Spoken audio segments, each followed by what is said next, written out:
నమస్తే రామ్‌నాథ్ గారు. నమస్తే స్వామి. జగన్ చేసిన దానిలో ఇప్పుడు కొన్ని పాజిటివ్‌లు ఆయన వ్యూహాలు ఆయన ఉంటాయి. కానీ ఆయనకు గ్రౌండ్ లెవెల్‌లో ఒక వ్యతిరేకత కూడా కొంత ఉంది.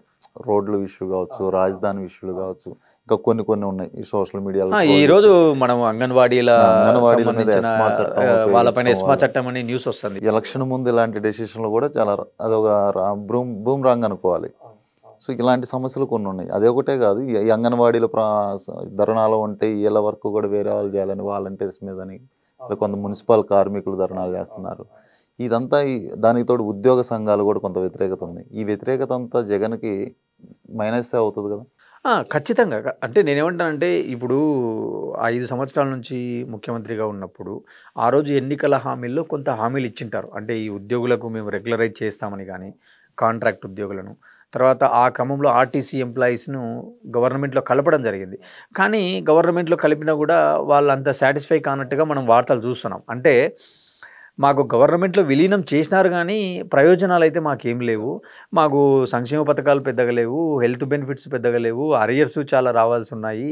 ఇప్పుడు లీవ్ రావాలంటే కూడా మేము డిఎం యొక్క ఇష్టాలపైన లీవులు రావాల్సి ఉన్నాయి.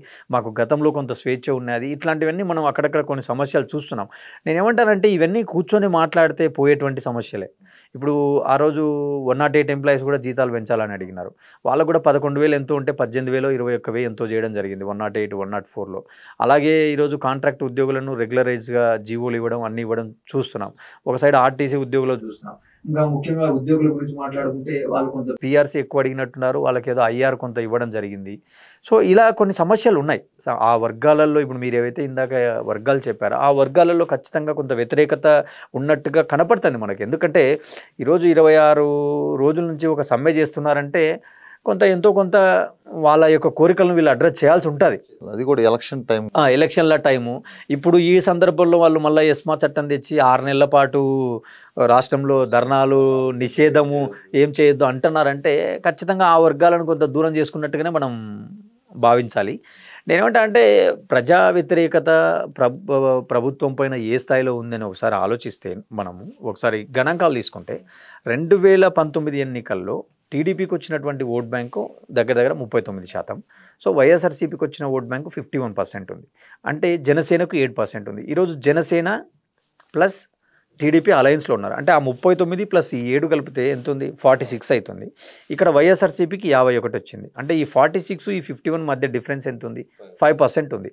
అంటే ఈ 5%లో ఎవరైతే 3% ఓట్ బ్యాంకు లాగుతారో వాళ్ళకు పవర్ వచ్చేటువంటి అవకాశం ఉంటుంది.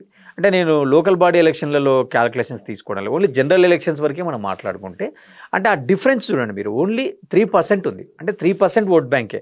ఈరోజు ఇక్కడ మనము తెలంగాణలో తీసుకున్నా కూడా ఓట్ బ్యాంక్ ఎంత ఉంది? కేవలం 2% డిఫరెన్స్తోనే ఓటమి పాలవ్వడం జరిగింది. ఆ రోజు 2014లో కూడా వైఎస్ఆర్సీపీకి టీడీపీకి వచ్చిన ఓటు డిఫరెన్స్ కూడా 1.6 1.7 ఎంతో ఉంది.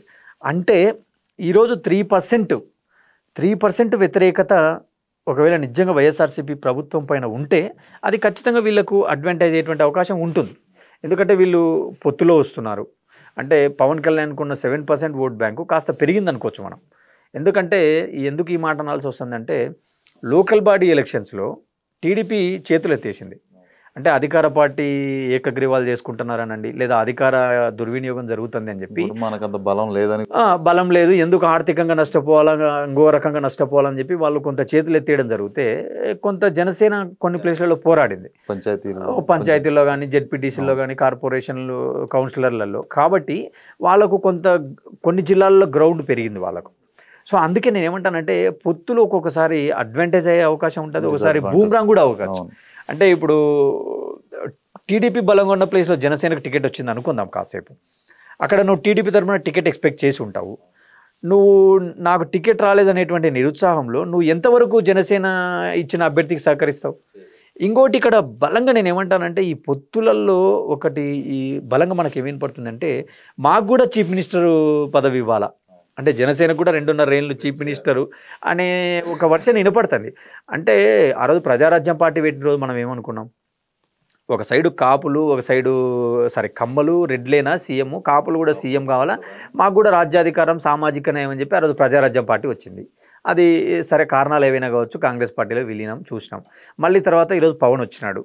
ఆయన 2014, 14 ఎన్నికల ముందు పార్టీ పెట్టినాడు.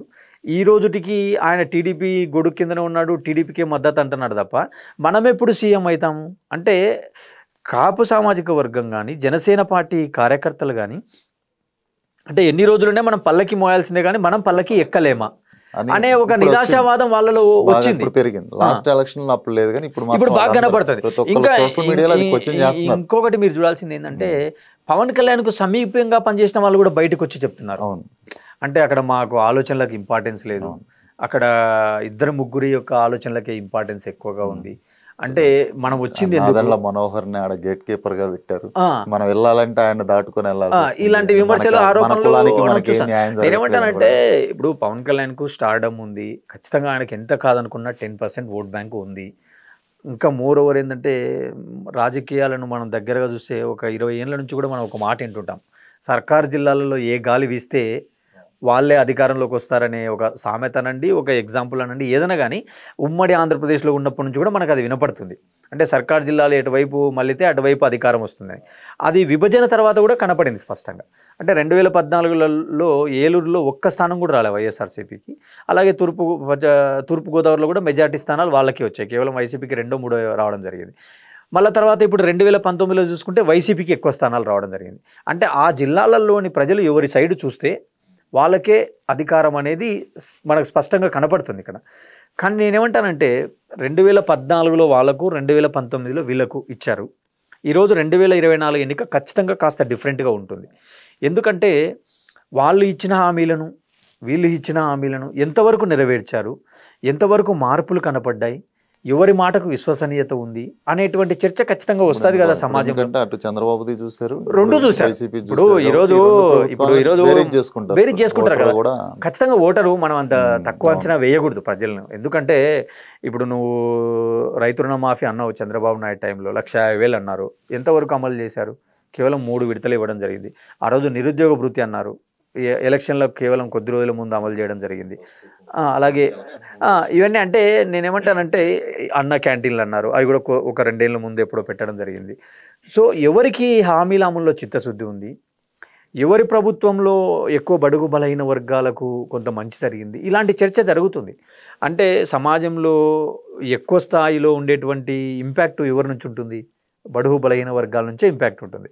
కొంత సంపన్న వర్గాలు ఏంటంటే వాళ్ళది ఎలా ఉంటుందంటే మైండ్ సెట్, ఈరోజు ఒక మాట, రేపు ఒక మాట, కడుపు నిండితే ఒక మాట, కడుపు నిండినప్పుడు ఆర్థికంగా ఉంటది కాబట్టి అధికారం కోసం ట్రై ఎటు కావాలంటే అటు దూకే అవకాశం ఉంటుంది. కానీ ఈరోజు పేదవాడు ఏమనుకుంటాడు, మాకు పని లేని సమయంలో కూడా మాకు న్యాయం జరిగింది, ప్రభుత్వం నుంచి లబ్ధి జరిగింది అన్నవాడు ఖచ్చితంగా ప్రభుత్వం వైపు ఉంటాడు. ఇంకొకటి ఏంటంటే ఈ పెన్షన్ కూడా చూస్తున్నాం ఈరోజు మనం. ఒకప్పుడు ఆంధ్రప్రదేశ్ రాష్ట్రంలో 400 కోట్లకు కూడా పెన్షన్ నెల నెల అమౌంట్ లేదు. కానీ ఈరోజు మనం చూస్తే నెలకు 2,000 కోట్ల రూపాయలు, దగ్గర దగ్గర 69 లక్షలు, 66 లక్షల మందికి పెన్షన్ ఇవ్వడం. అంటే దేశంలో ఏ రాష్ట్రంలో కూడా అంత స్థాయిలో సామాజిక పెన్షన్లు ఇవ్వడంలే. అంటే సో ఇలాంటివన్నీ కొంత స్టిల్ ఈ రోజుకి కూడా అధికార పార్టీకే కొంత హెడ్జ్ ఉన్నట్టుగా నాకు కనపడుతుంది.